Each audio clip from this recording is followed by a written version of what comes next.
The world's gone mad and the only way out is in. We've got to go within ourselves to heal ourselves. But how do we do that in a culture that constantly generates wanting, desire, continually provoking and stoking desire to turn us into obedient little consumers?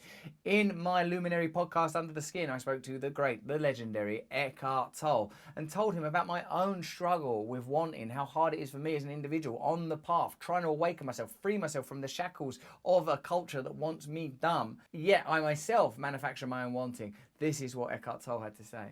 All the time while you're speaking, I'm aware that I find it really hard to not think. My mind is very, very busy. I need to be sort of quite particular. I know from speaking to you before that you don't meditate, you just remain continually present. It's not like you go off for 20 minutes or half an hour or anything like that.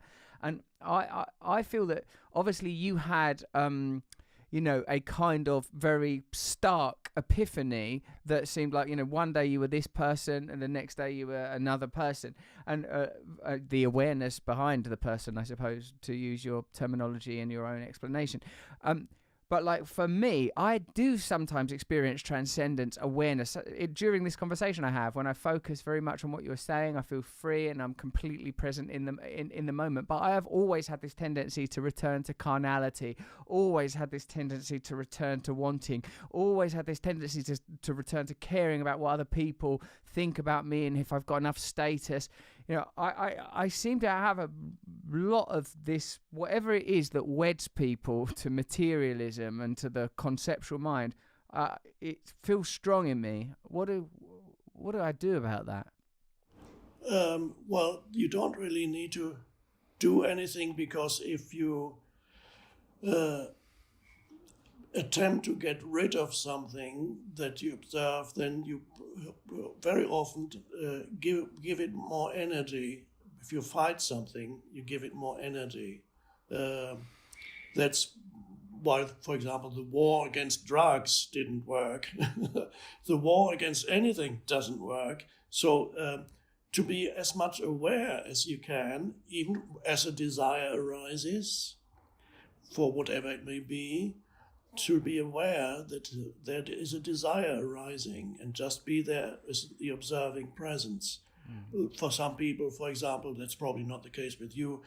Some people are addicted to food intake in order to fill some gaping void that they experience, or to dull the pain that they experience. And they find themselves already munching something and they didn't even know how it got into their mouth because the movement was unconscious. If you can observe a desire, if it's food or if it's drink, desire arising to go to the fridge and get out the chocolate cake, so you feel the desire rising, that's already an enormous gain in consciousness if you can feel the desire rising instead of just being the desire.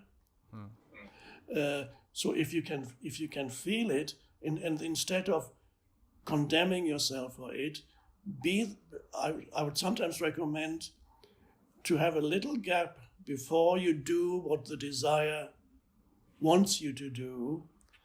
Have a little gap.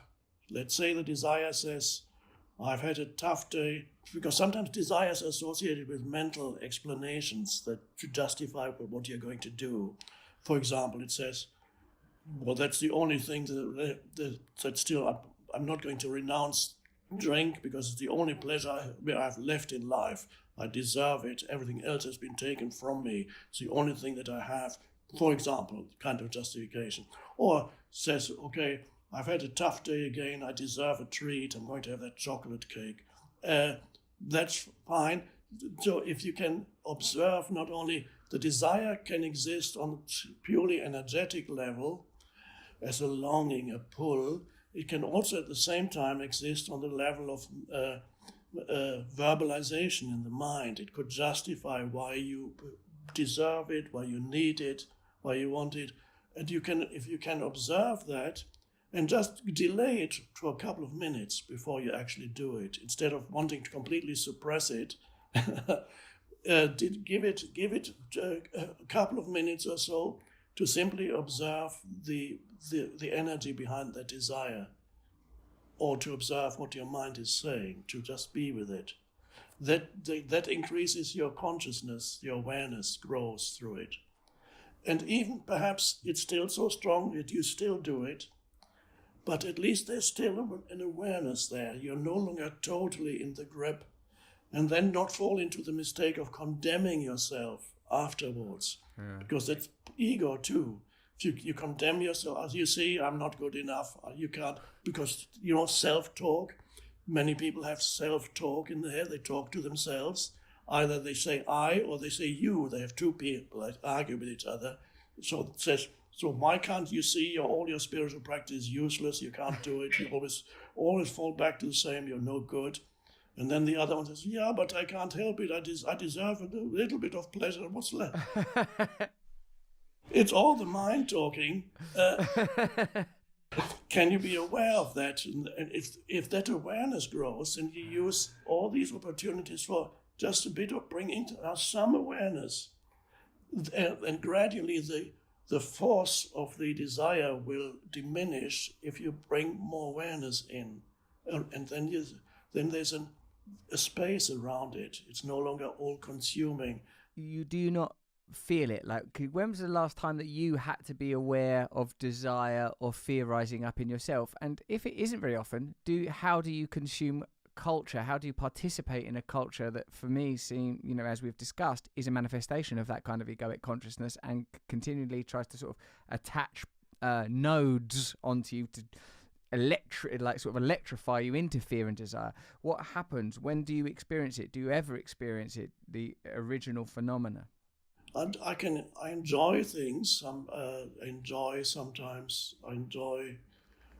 a couple of glasses of wine with dinner. Do I have a desire? I suppose it could be called a desire. I would be,